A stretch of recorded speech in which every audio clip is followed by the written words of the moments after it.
quali vanno guardati con quegli occhiali da vicino,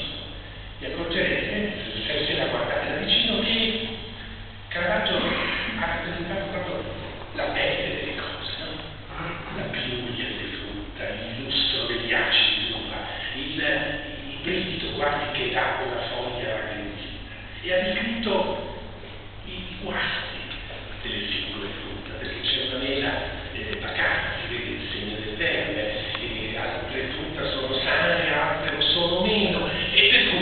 per cui la finestra di frutta dell'Ambrosiana, come è stato sempre detto, non è solo un colpo di mano totale, assoluto sul vero, ma è anche una riflessione morale, un messaggio. Il messaggio è